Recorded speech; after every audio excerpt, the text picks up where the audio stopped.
جوان کا واقعہ، جوان تھا، والد عالم دین تھے، انتقال ہو گیا، گاؤں تھا، سوچا والد کا لباس پہن لیتا ہوں، کرسی پہ بیٹھ جاتا ہوں، ممبر پہ بیٹھ جاتا ہوں. کافی عرصہ گزر گیا، علم نہیں تھا اتنا، اپنی طرف سے تھوڑا بہت جانتا تھا، باقی اپنی طرف سے.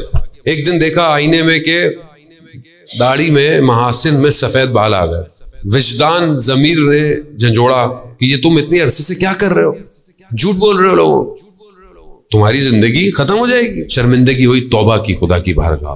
ممبر پہ آیا، کہا لوگوں سے کہ اتنے عرصے سے جو میں آپ کو بتا رہا تھا میں اپنی طرف سے، مجھے معاف کر دیں. لوگ تھے، انہوں نے معاف کیا کرنا، انہوں نے مارا بیچارے کو، مار تھوڑا کپڑے وپڑے پاڑ کے گاؤں سے باہر نکال. بیچارہ اسی حالت میں شہر پہنچا. وہاں پہ ایک بزرگ ہستی سے ملاقات ہوئی. کہا کہ کیوں پریشان ہو؟ کہا ایسا ایسا. تو کہا علم حاصل کیوں نہیں کر لیتے، پڑھ کیوں نہیں لیتے؟ کہا کہ میں کس کے پاس جاؤں، کہاں جاؤں؟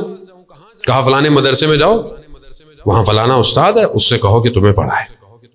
یہ وہاں گئے، استاد بڑے استاد تھے، ان کے پاس وقت ہی نہیں تھا، ٹائم نہیں تھا، جگہ نہیں تھی، کچھ بھی نہیں تھا.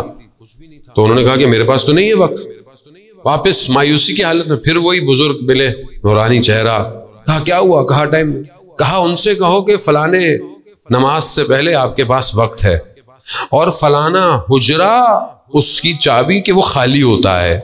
اس کے بعد گئے، اس کو بتایا تو انہوں نے کہا ہاں ایسا تو ہے، حجرہ بھی ہے، ٹائم بھی ہے. پڑھانا شروع کیا. ایک دن درس پہ گئے، کہا کتاب نہیں مل رہی ہے، کھو گئی ہے کہیں، آج درس نہیں ہوگا. جانے لگے، پھر وہ عالم بزرگ شخصیت مل گئی تو ان سے پوچھا، کہا کہ وہ کتاب. کہا ان سے کہو کہ کل جو مہمان آئے تھے انہوں نے کتاب اٹھا کے کتابوں کے ریک میں فلانی جگہ رکھ دی ہے.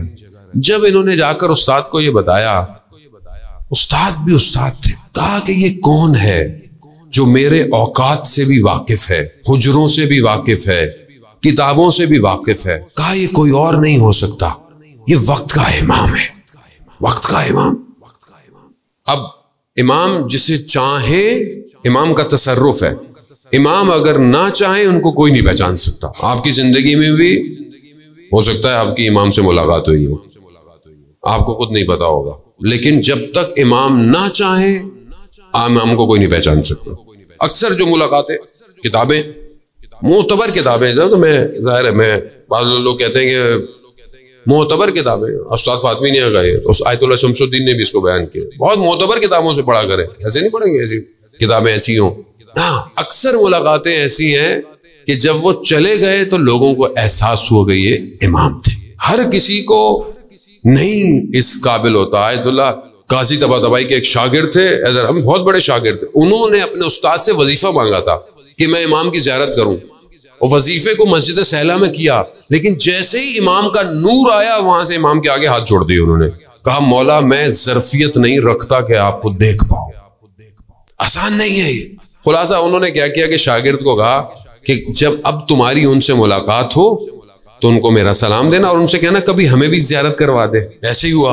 انہوں نے اسے کہا، انہوں نے کہا کہ جب ہوگی ضرورت تو ہم کر لیں گے، لیکن ہم آپ سے راضی ہیں. عزیزان موجود، ساری محنت اس لیے کہ امام راضی ہو. اس کے بعد وہ جوان کہتا ہے کہ پھر دوبارہ میری ملاقات کبھی اس شخص سے نہیں ہوئی.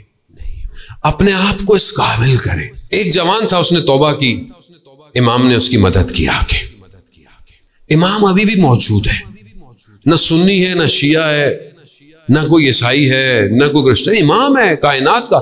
اب کوئی امام کو پہچانے نہ پہچانے وہ اس کا مسئلہ ہے. امام امام ہے. امام کے وجود کی وجہ سے کائنات میں یہ ساری رونق ہے.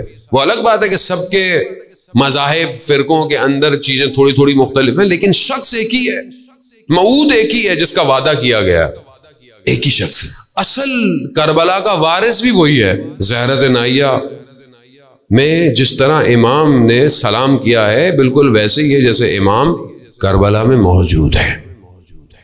عزاداران محترم،